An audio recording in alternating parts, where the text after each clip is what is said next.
아니 내 말이 맞다니까? 아니 내 말이 맞지. 왜? 아니 잘 들어봐봐 왜 이거를. 이렇게 시끄러워? 아니 내 말이 맞는데 얘가 자꾸 자기 말이 맞다 그래. 승준아 와서 좀 앉아봐. 그니까 답답해가지고 지금. 그래서 뭔 일인데? 너 세월호가 뭔지 알아? 야 그걸 모르겠어? 알긴 아는데 자세히는 몰라. 그러면 우리 둘이 설명해 줄 테니까 말 듣고 뭐가 맞는지 골라봐. 그래? 일단 너 세월호 사건이 정확히 언제 일어났는지 알아? 당연히 4월 16일 아니야? 맞아. 사건은 4월 16일 날 일어났는데 사실 학생들이 배를 타게 된 날이 4월 16일은 아니야. 학생들은 4월 15일 저녁 6시 30분에 배를 타기로 예정되어 있었어. 근데 그날 기상이 너무 좋지 않아서 다른 배들도 출항할 수 없었고 결국에 출항하지 못하는 상황에 처해서 이도저도 못하고 있었어. 그때 너라면 어땠을 것 같아, 기분이? 수학여행이라는 건 좀 학생들한테 큰 의미가 있으니까 좀 많이 속상할 것 같은데. 그래서 그랬는지 2시간 30분이 지난 9시에 순행을 하게 돼. 별 탈 없이 잘 순행하다가 놀랐어? 아마 그 배에 탄 학생들도 너처럼 놀랐을 거야.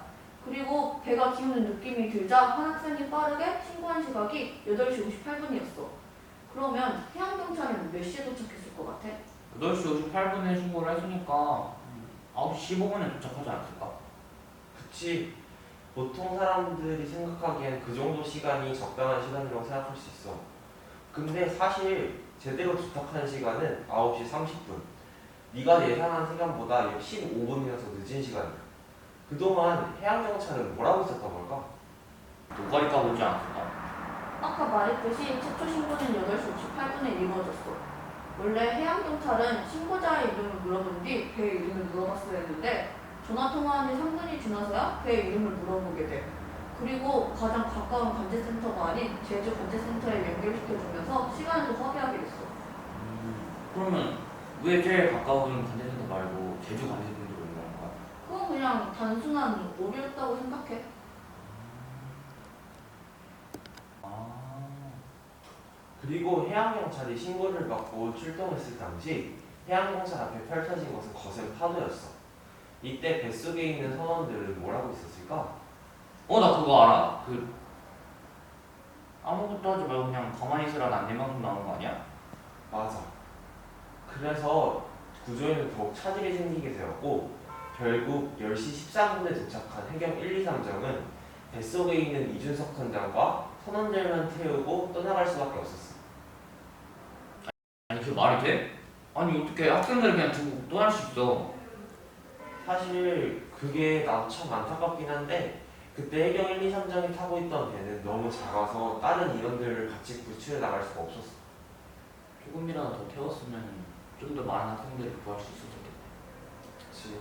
맞아. 이후 도착한 헬기와 경비정으로 100여 명의 사람을 구조했어. 그리고 공학계도 긴급 지원에 응해준 약 150명의 어민은 같이 출항해서 50명 정도의 인원을 구출했어. 그렇게 첫날 수색을 마쳤고 2014년 11월 11일까지 1차 수색을 통해 9명을 제외한 나머지 사람들은 살거나 시신으로 돌아오게 되었어. 근데 만약에 그날 배가 출항하지 않았다면 그렇게 많은 사람이 죽진 않았을 텐데. 사실 그것도 맞아. 근데 너 아까 내가 했던 말 기억나? 무슨 말? 내가 아까 말했다시피 4월 15일은 세월호를 포함한 모든 배가 출항하지 못했을 만큼 날씨가 좋지 않았다는 사실. 그치. 근데 2시간 반 만에 날씨가 좋아지진 않았을 거 아니야. 왜 출항한 거야? 정확하게 밝혀지진 않았지만 아마 돈 때문일 가능성이 가장 커. 우선 출항하지 않는다면 한 학생당 52,000원, 총 1,700만 원을 뱉어내야 했어. 그리고 그 배에는 1,000톤이 넘는 화물이 실려 있어서 부담이 되었을 거야. 심지어 그 전에도 그 시공업체인가? 시공업체에게 300억을 물어주게 되면서 부담이 배로 커졌겠지? 그러겠네. 그렇긴 한데 돈 때문에 많은 사람들이 죽어다니는 게 좀 슬프기도 하고 좀 그런 것 같아. 그게 맞지. 근데 이렇게 충격적인 사실은 여기서 끝나는 게 아니라는 거야. 세월호는 알고 보면 일본에서 18년 동안 운행했던 배를 중고를 사들여서 불법 개조를 했던 배야. 근데 그 불법 개조는 그 화물에 더 많은 화물 자재를 싣기 위해서 했던 거고, 이렇게 했던 이유는 또한 제주 해군기지 건설에 더 많은 자재를 운송하기 위해서 이런 짓을 벌였던 거고. 근데 18년 동안 운행했던 배라면 좀 시설이 안 좋았을 것 같은데. 그 뭐야? 감사 그거 안 걸려? 맞아. 그래서 많은 부패가 일어나게 돼. 청운진 해운에서는 1년 동안 직원 교육에 54만 원이나 쓴 거에 비해 혼박 정기검사 때는 뇌물로만 300만 원을 썼고, 심지어는 임천 흥망청 간부에게 3,500만 원과 양주 3병을 세월호의 허가 맞바꾸기까지 해. 여기에는 이명박 정부가 설령 제한을 30년까지 늘린 걸로 한몫했고 말이야. 이러한 정책들 측면에서도 중요하지만 나는 대표들의 책임의식도 참 중요하다고 생각해. 먼저 이명박 정부 때는 해양사고와 관련된 여러 가지 정책들을 없앴으면서 뒤이어서 박근혜 정부도 이 사고들과 관련된 정책 600개를 없앴어. 심지어 이렇게 정책들을 없애면서 해양 전복 구조 사고가 일어났을 때 이를 수색하는 경찰청 수색 구조대마저 해양 경찰이 아닌 해경 1, 2, 3정에게 맡기면서 해경 1, 2, 3정의 역할도 늘어나게 됐지. 그러면 구조에 있어 해경 1, 2, 3정은 뭔가 아무것도 없는데? 맞아. 여기서 발전된 게 바로 촛불 집회야. 그렇게 이어지는구나. 아니 그건 그렇고 너네 아까 그 얘기하는 거 그건 뭐야? 아, 우리가 그거 얘기하는 걸 깜빡했구나. 사실 그거는 세월호 배가 어떻게 해서 침몰되었는가에 대한 문제야. 우선 가장 유력한 가설로는 두 가지가 있어.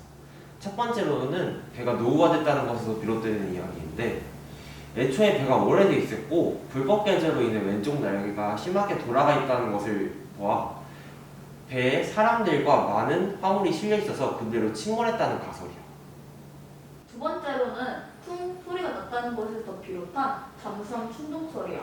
실제로 화물이 대규모 이동하기 5초 전쯤 끼익하는 소리가 들렸고, 이 소리는 금속성 물체 간의 마찰음으로 추정돼. 그리고 이런 마찰음이 이루어지려면 핀 안정기에 외력이 작용해야 된다고 가정해야 되는 시나리오야.